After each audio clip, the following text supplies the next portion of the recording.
60 ವರ್ಷಗಳಲ್ಲಿ ಅಲ್ಪಸಂಖ್ಯಾತರನ್ನು ಮೋಸ ಮಾಡಿದ ಕಾಂಗ್ರೆಸ್ ನಾಯಕರು ಮುಸ್ಲಿಮರು ವಿದ್ಯೆ ಕಲಿತರೆ ಅವರಿಗೆ ಮತ ಹಾಕುವುದಿಲ್ಲ ಎಂಬುದನ್ನು ಮನಗಂಡು ಮೀನು ಮಾರುವವನ ಮಗ ಮೀನು ಮಾರುವವನೇ ಆಗಿ ಉಳಿಯಬೇಕೆಂದು ಬಯಸಿದೆ ಎಂದು ಅಲ್ಪಸಂಖ್ಯಾತ ಆಯೋಗದ ಅಧ್ಯಕ್ಷರಾದ ಅನ್ವರ್ ಮಾಣಿಪಾಡಿ ಹೇಳಿದ್ದಾರೆ.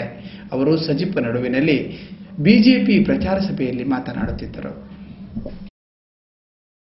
ಬಂಟ್ವಾಳ ತಾಲೂಕಿನ ಕುರ್ನಾಡು ಜಿಲ್ಲಾ ಪಂಚಾಯತ್ ಕ್ಷೇತ್ರದಲ್ಲಿ ಕಾಂಗ್ರೆಸ್ ಬಿಜೆಪಿ ಪಕ್ಷದ ನಡುವೆ ತೀವ್ರ ಹಣಾಹಣಿ ಇದೆ. ಕಾಂಗ್ರೆಸ್ನಿಂದ ಹಾಲಿ ಜಿಲ್ಲಾ ಪಂಚಾಯತ್ ಸದಸ್ಯರಾದ ಎಸಿ ಭಂಡಾರಿ ಹಾಗೂ ಬಿಜೆಪಿಯ ಮಂಗಳೂರು ಕ್ಷೇತ್ರದ ಪ್ರಧಾನ ಕಾರ್ಯದರ್ಶಿಯವರಾದ ಸಂತೋಷ್ ಕುಮಾರ್ ರೈ ಸ್ಪರ್ಧಿಸುತ್ತಿದ್ದಾರೆ. ಹಲವಾರು ಸಮಾಜಮುಖಿ ಕೆಲಸಗಳಿಂದ ಎಸಿ ಭಂಡಾರಿಯವರು ಪ್ರಭಾವಿತರಾಗಿದ್ದರು. ಅಲ್ಪಸಂಖ್ಯಾತರ ನಿರ್ಣಾಯಕ ಮತಗಳಿಂದಾಗಿ ಇಲ್ಲಿ ಸಂತೋಷ್ ಕುಮಾರ್ ರೈ ಅವರೇ ವಿಜಯಿಯಾಗುತ್ತಾರೆ ಎಂದು ಹಲವರ ಅಂಬೋಣ. ಆದರೆ ಇಲ್ಲಿ ನಾನೇ ಜಯ ಸಾಧಿಸುತ್ತೇನೆ ಎಂದು ಎಸಿ ಭಂಡಾರಿ ಎದೆ ತಟ್ಟಿ ಹೇಳುತ್ತಾರೆ. ಈ ನಾಮಪತ್ರ ಸಲ್ಲಿಕೆಯ ಈ ಒಂದು ಸಂದರ್ಭದಲ್ಲಿ ಎಲ್ಲ ನಮ್ಮ ಪಕ್ಷದ ಕಾರ್ಯಕರ್ತರು ಎಲ್ಲ ಬಹಳಷ್ಟು ಹುಮ್ಮಸ್ಸಿನಿಂದ ಈ ಒಂದು ಕಾರ್ಯಕ್ರಮಕ್ಕೆ ಪ್ರೋತ್ಸಾಹ ನೀಡಿದ್ದಾರೆ. ಸಂತೋಷ್ ಕುಮಾರ್ ರೈ ಅವರ ಚುನಾವಣಾ ಪ್ರಚಾರ ಸಭೆ ಶುಕ್ರವಾರ ಸಜಿಪ ನಡುವಿನಲ್ಲಿ ನಡೆಯಿತು. ಅಲ್ಪಸಂಖ್ಯಾತ ಆಯೋಗದ ಅಧ್ಯಕ್ಷರಾದ ಅನ್ವರ್ ಮಾಣಿಪಾಡಿ ಈ ವೇಳೆ ತನ್ನ ಕೋಲ್ಮಿಂಚಿನಂತಹ ಮಾತುಗಳಿಂದ ಎಲ್ಲರ ಗಮನ ಸೆಳೆದರು. ಆಗಲ್ಲ, ಅವ್ರು ಹೇಳ್ದು ಹೊಡಿತಾರೆ, ಪಳ್ಳಿಗಳಿಂದ ಹೇಳಿದ್ದಾರೆ, ಈ ವಿಷಯ ಹೇಳ್ತಾ ಇದ್ರು. ಇದು ಎಷ್ಟು ಸುಳ್ಳು ನಿಮಗೆ ಒಂದು ನಿಮಿಷದಲ್ಲಿ ಅರ್ಥ ಮಾಡಿಕೊಡ್ತೇನೆ. ಬಂಧುಗಳೇ, ಏನಾದ್ರು ಎಲ್ಲಾದ್ರೂ ಒಂದು ವೇಳೆ ಹಿಂದೂ ಮುಸ್ಲಿಂ ಕೋಮುಗಲಭೆ ಆದಲ್ಲಿ ಒಂದು ಮಾತು ನಂಗೆ ಹೇಳಬೇಕು. ಕೋಮುಗಲಭೆ ಆದ ತಕ್ಷಣ ಚುನಾವಣೆ ಬಂದಲ್ಲಿ ಯಾರಿಗೆ ಅಲ್ಪಸಂಖ್ಯಾತ ಓಟ್ ಹಾಕುದು, ಯಾರಿಗೆ ಲಾಭ ಹೇಳಿ? ಕೋಮುಗಲಭೆ ಆದ ನಂತರ ಚುನಾವಣೆ ಬಂದಲ್ಲಿ ಮತದಾರರು ಯಾರಿಗೆ ಹೆಚ್ಚು ಓಟ್ ಹಾಕ್ತಾರೆ? ಕಾಂಗ್ರೆಸ್ಗೆ. ಹೇಳಿ ಮತ್ತೆ ಯಾರಿಗೆ? ಕಾಂಗ್ರೆಸ್ಗೆ. ಸ್ವಾಮಿಗಳೇ, ದಯವಿಟ್ಟು ಅರ್ಥ ಮಾಡ್ಕೊಳ್ಳಿ. ನಮಗೆ ಹುಚ್ಚು ನಾಯಿ ಕಚ್ಚಲಿಲ್ಲ, ನಮ್ಮ ಮಂಡೆ ತಿರುಗಲಿಲ್ಲ. ನಾವು ಕೋಮುಗಲಭೆಯನ್ನು ಮಾಡಿಸಿಬಿಟ್ಟು ನಮ್ಮ ಮತವನ್ನು ಕಳ್ಕೊಳ್ಳಿಕ್ಕೆ ನಮ್ಗೆ ಯಾರು ಹುಚ್ಚುನಾಯಿ ಕಚ್ಚಲಿಲ್ಲ, ಮಂಡೆ ತಿರುಗಲಿಲ್ಲ. ನಾವ್ಯಾಕೆ ಮಾಡಬೇಕು? ಅರ್ಥ ಮಾಡ್ಕೊಳ್ಬೇಕು ಇಲ್ಲಿ ಸ್ವಾಮಿಗಳೇ. ನೀವು ಎಲ್ಲರೂ ಅರ್ಥ ಮಾಡ್ಕೊಳ್ಬೇಕು. ಯಾರಿಗೆ ಇದರಲ್ಲಿ ಲಾಭವಿದೆ ನೋಡ್ಬೇಕು ನೀವು. ಕೋಮುಗಲಭೆ ಯಾರಿದ್ರೆ ಲಾಭ ಅಂತ ಹೇಳಿ. ಭಾರತ್ ಮಾತಾಗೆ, ಭಾರತ್ ಮಾತಾಗೆ.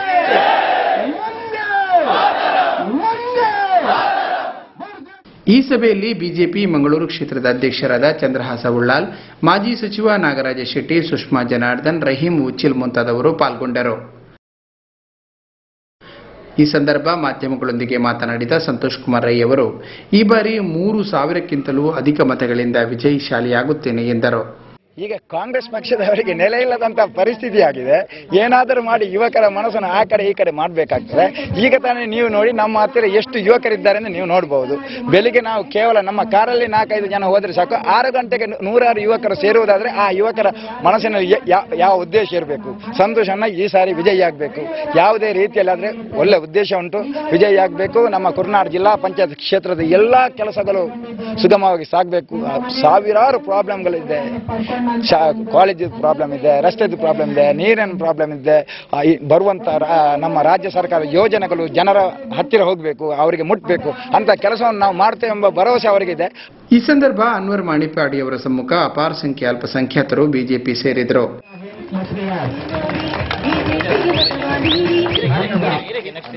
ಅಭಿನಂದನೆಗಳು, ಸ್ವಾಗತ.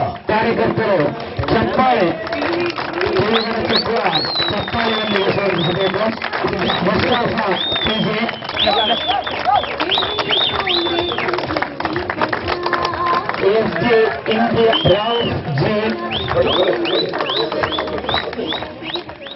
ಚಿತ್ರದುರ್ಗದ ಪ್ರವಾಸ ಹಾಗೂ ಅಲ್ಪಸಂಖ್ಯಾತರ ಪ್ರೋತ್ಸಾಹದ ಬಗ್ಗೆ ಅನ್ವರ್ ಮಾಣಿಪಾಡಿ ಮಾಧ್ಯಮಗಳೊಂದಿಗೆ ಮಾತನಾಡಿದರು. ಚಿತ್ರದುರ್ಗ ಅಲ್ಲಿ ನಾನು ಪ್ರಭಾರಿ ಆಗಿದ್ದೆ. ಈ ಸಂದರ್ಭದಲ್ಲಿ ಅಲ್ಲಿ ಒಂದು 10 ದಿವಸ ಅಲ್ಲಿ ಕೆಲಸ ಮಾಡಿದ್ದು. ಅಲ್ಲಿ ಪ್ರತಿಯೊಂದು ಹಳ್ಳಿಗೂ ಪ್ರತಿಯೊಂದು ಗ್ರಾಮಕ್ಕೆ ಹೋದಾಗ ನಾನು ಕಂಡ ಒಂದು ದೃಶ್ಯ ಏನು ಹೇಳಿದ್ರೆ, ಜನರು, ಮಾತೆಯರು, ಮಕ್ಕಳು, ಮುದಿ ವೃದ್ಧಾಪ್ಯರು ಬಂದು ನಮ್ಮದು ಹೇಳೋದು, ಸ್ವಾಮಿಯವರೇ ನೀವು ಮಾಡಿದ ಕೆಲಸ ಭಾಳ ಚೆನ್ನಾಗಿ ಮಾಡಿದ್ದೀರಾ, ನೀವು ನಮ್ಮ ಈ ರೀತಿ ಬಂದು ಕೇಳೋ ಅವಶ್ಯಕತೆ ಏನಿಲ್ಲ, ನಾವೆಲ್ಲ ತಂಡೋಪ ನಾವೇ ಬಂದು ಮತ ಹಾಕ್ತೀವಿ. ಈ ವಿಷಯ ಅವರೇ ಹೇಳ್ತಿದ್ರು. ನಾನು ಇದು ಕೇಳುವಾಗ ನಮಗೆ ಅದು ನಂಬಲ ಅಷ್ಟು ಕಣ್ಣಲ್ಲಿ ನೀರು ಬರೋ ವಿಷಯ.